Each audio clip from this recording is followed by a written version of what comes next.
Hello, Richie. Hello, everyone, and welcome to Confidence Conversations.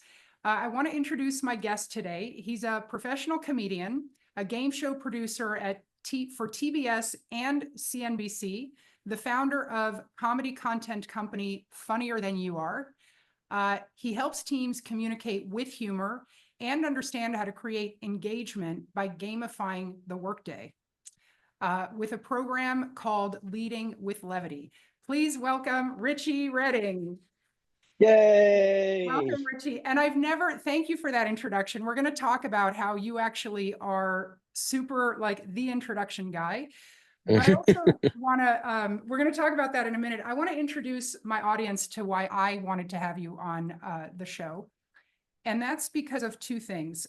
First of all, I've always thought it was really cool that you went out and did like Bob Hope did what are those, the USO tours? Uh, Yeah, yeah. He probably had a slightly bigger crowd than we did, but yeah, Good. But I still think it's such a noble thing to do to serve in that way. And I don't know, it just really impressed me. yeah, it was really cool. Thank you. But the um the bigger thing that's sort of related to the work and when you and I first met that we talked about pretty immediately was that before being a comedian, uh, you were on the rowing team Hmm. college, and you were the guy in the front of the boat, the coxswain, right, who basically Yeah, directs everybody. And it's so fascinating to me because I'm sure within the comedy world there are ranks and leadership roles and things like that. But this is such an amazing leadership role that you played and an understanding of leadership that you have. So you've been able to kind of bring those two together. yeah. Well, you were actually instrumental in helping me to figure out what my workshop was going to be about, and I had I I had said yes to something like 6 months ahead of time, and it's been a recurring theme since I started my business of sell it and then figure out what it is. And Build the plans and fly. yeah, exactly. And as it approached, it was like, man, what am I going to teach these business people, these business leaders about leadership? And then it was like, oh, well, I have raced in two world championships representing the United States, and I guess I did win two national championships in college. People might want to hear about that. And you were like, what? What? Yes, yeah, talk about that, dummy. Which is exactly what I need, So, yeah, I find it interesting in general when there's a conflict when we can kind of bring our whole self into something, that like there's there's business coaches that are also painters that somehow manage to weave those things together, right? And like I find that the more of my story and my background that I can bring, the more people appreciate it. Not just because it's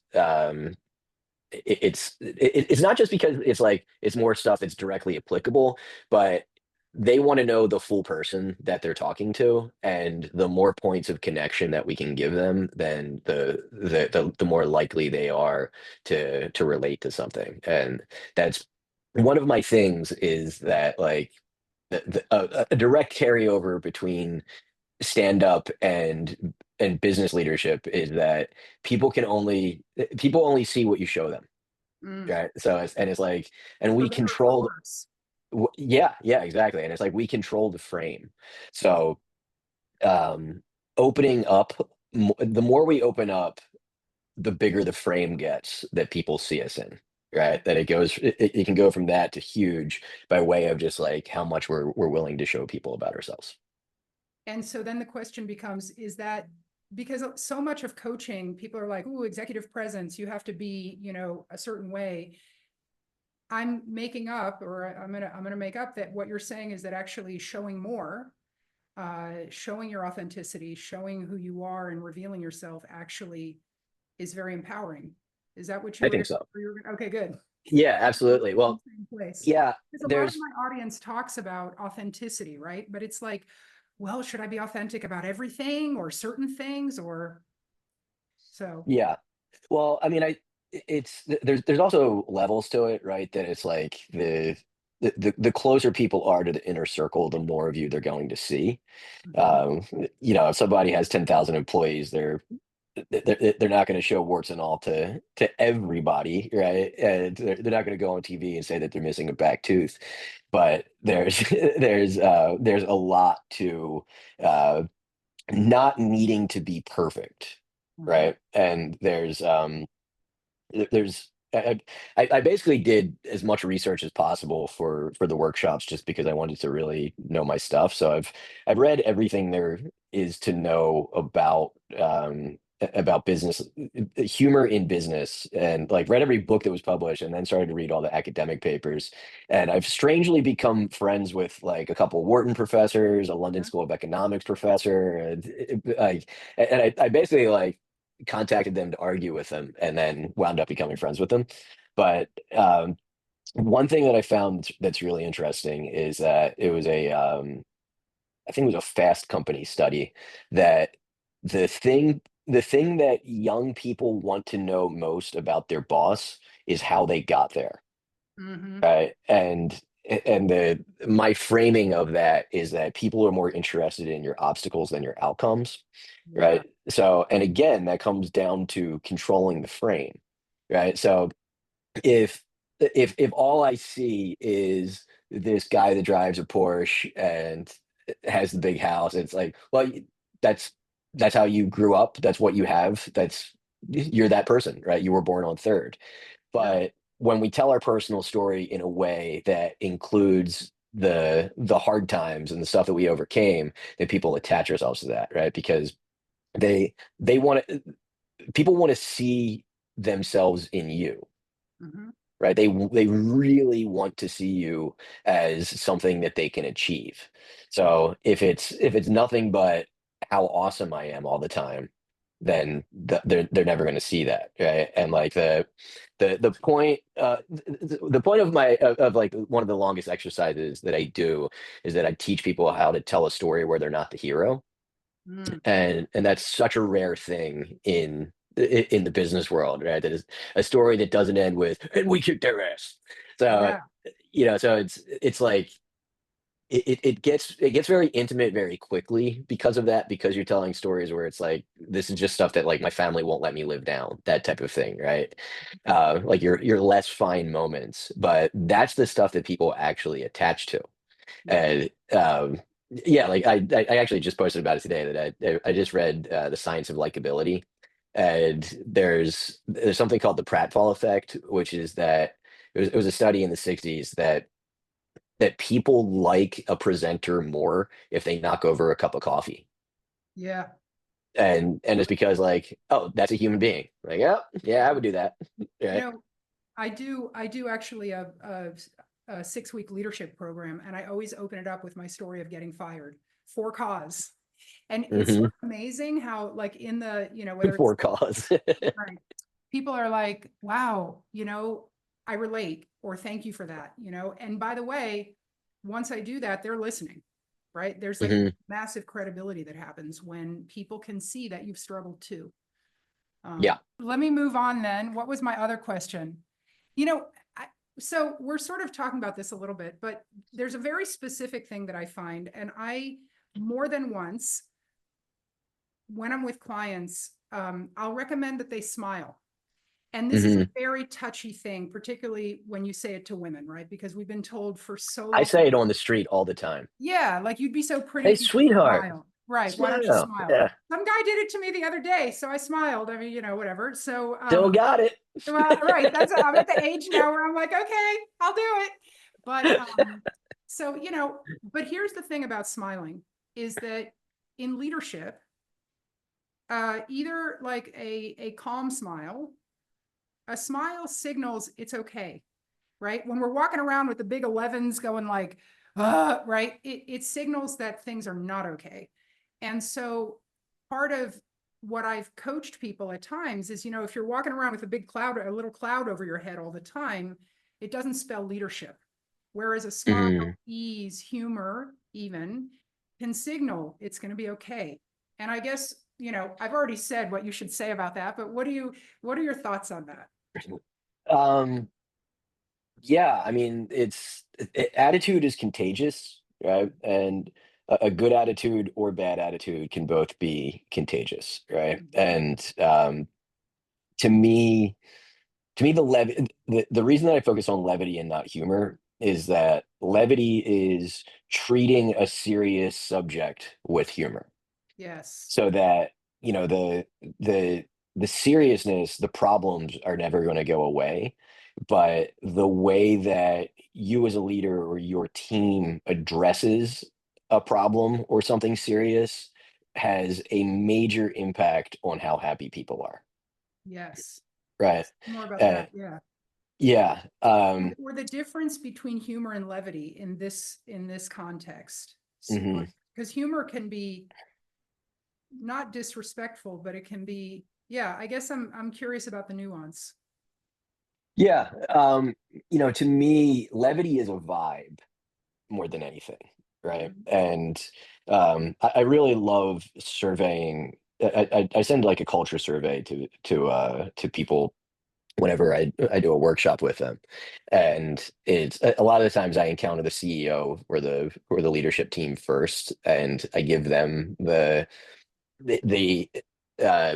survey, and then they're like, all right, well, I'm going to bet you folding money that your answers are high on how chill people think it is, right? Yeah, And very consistently, it does turn out that leaders think that they're more relaxed than they are, yep, and it rolls downhill, right? So that's why yeah. there is that focus, and also it's just like the the reason for it is that levity creates trust, Mhm. right? So, and that's the smile thing. There is smiling is also contagious. Sometimes it can be performative, but like, chimpanzees smile to at another if when the alpha chimp comes around, they will smile at it to let him know that it's not a threat, right? So there is Mhm. this very deep thing Feels trust. where we understand that it's, yeah, just in our DNA that we're not threatening if we're smiling. It's But comforting. yeah, but when we let our guards down and we let people know us a little bit better and get to know each other's sense of humor, that builds trust. Yep. And there's all kinds of research around this, and one of the things that I really love is that people are 16 times more likely to take risks that benefit their organization when they're in a high trust environment, right? So that thing of like, oh well, so this is the real reason, right? I'm a person that makes mistakes. I'm just human. I'm going to point out when if I spill my coffee, whatever, if I trip, I'll make a big deal out of it and laugh at myself, right? The reason for that is because it makes it okay for other people to take risks and other people to take these chances Yes. that if something goes wrong, try Well, it, you're right? modeling the way you're going to provide feedback, right? When they don't do things perfectly, which is Yeah, well, so and important. I mean, even more than that is that my favorite creative process is what's the best bad idea.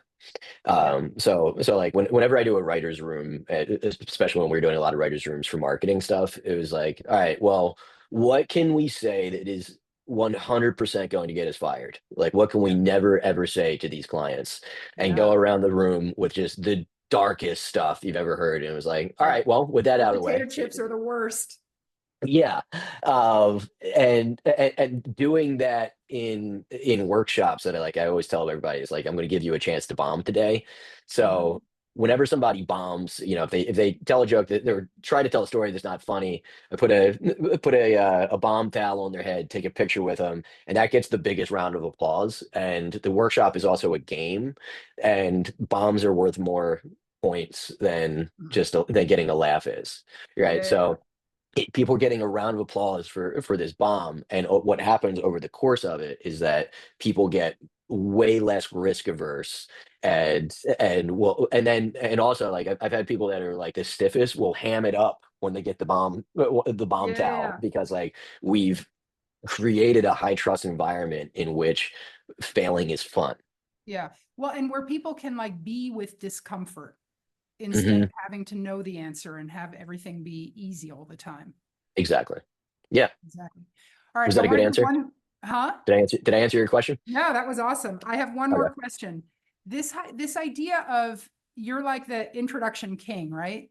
And as I was thinking about that, I was thinking, Richie, that people want to be elevated, right? They want, there's something really powerful about, we were talking earlier that you didn't even realize when we met how good your story was, right? Because you took it Hmm. for granted, or because you thought, well, this is business, not sports. How could I don't know anything about business? And in fact, you really did, right? So I imagine that when you introduce someone, you tell others the thing that they don't even see in themselves or something like that. So talk to me about, or talk to the audience about what is it that's so honoring about a good introduction? Hmm. Well, Or what does it um, mean to you? I should say, I shouldn't drive the question.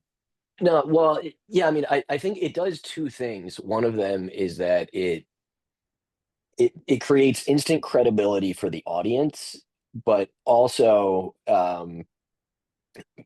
it does two things also for the person that you're introducing. One is that it makes them feel good, and well, I guess there's a few things. It makes them feel good to get that a good introduction, but also the audience is more geared towards listening to them. But to me, the thing to do with a good introduction is that I always add something authentic that Mhm. is something that, when possible, right? It's something that I know about them, and it gets them into the moment, Yeah. right? So like my friend Gina Brion that I I love I can always like kind of get her, so like I'll be bringing her to stage and say you've seen her on America's Got Talent and HBO, and I can honestly say I think she's just the best of what authentic New York City comedy has to offer. Mhm. Gina Brion. And it's like, and she'll come up right, like that type of thing. Or just another thing to do is to set somebody up to be funny, right? Yeah. Or like set them up for something that you know about them, Mhm. right? So it would be uh she's an amazing business coach, and had an incredible career in the retail space, but didn't always keep her job. Please please welcome Claire Station. Right. That type of thing. But yeah, and it's also it's proven that Well, it shows the audiences want to vulnerability. hear more. Yeah, and it's just it's extemporaneous, right? Yeah. Like it's like, oh right, I have to react to that thing that they Yeah. Yeah. just Yeah. said. Yeah, Awesome. Awesome. yeah, All right. I know you've given us your time, so I want to say thank you. And before we close, why don't you tell us a little? You said there were some like pretty cool things you're working on. Do you want to share? yeah. So everybody can check out my website is funnierthanYouAre.com, and the leadership workshop is called Leading with Levity. It's good for managers and up. And the yeah, a couple cool things that I have in the works is that one of my biggest clients that I've been working with is a hospital group in Georgia, and in service of that have been trying to find more ways to improve hospital communication. And I discovered a study that was actually didn't discover, it was written by a family friend, that of of healthcare outcomes, and the biggest determining factor in healthcare outcomes is if people trust their nurse. Mm, And that's also the biggest determining factor in if they get positive hospital reviews. And those reviews can affect federal funding by up to 10%. For the average hospital, that's a $22 million problem. And I just went to time to raise this. your prices, Richie. So I went to the head of that hospital and told him about this fact. And I was like, so what are you doing to train your nurses to be trustworthy and likable? And he's like, I've never even heard of something like that. I was like, so what if I teach them the crowd work techniques of how to make friends with anybody in 5 minutes flat. And he was like, absolutely. Yeah. So um, I I sold it, and now I have to build it, and I've got exactly 3 weeks. Nice. Well, I guess we'll be Yeah, back to our content building. yeah, but no, That's I'm really awesome. excited about it. I think it's something that that can really have a big impact on people. You know, like if is there anything bigger than possibly being able to affect health outcomes just by Yeah. showing people that you're listening to them, Yeah. right?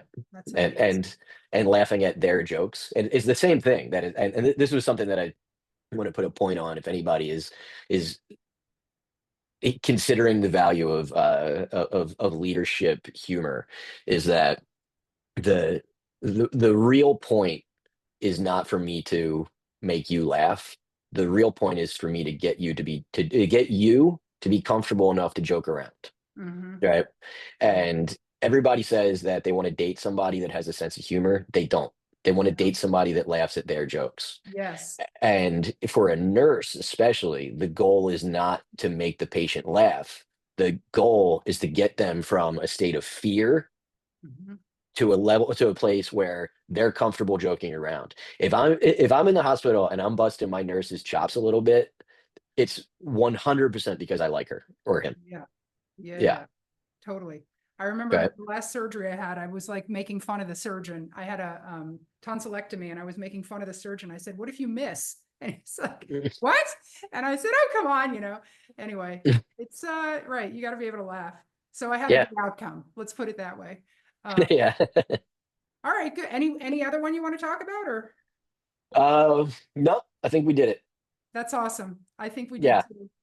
Richie, Thank you. thank you so much. And for those of you watching, my C-suite and middle managers who I help to, now this is my pitch, Richie, who I help Yeah. to navigate the ups and downs of work without burnout and without having to fake it till you make it. So authenticity is your friend, as Richie has pointed out today, and I thank you very much. Absolutely. Thank you. All right.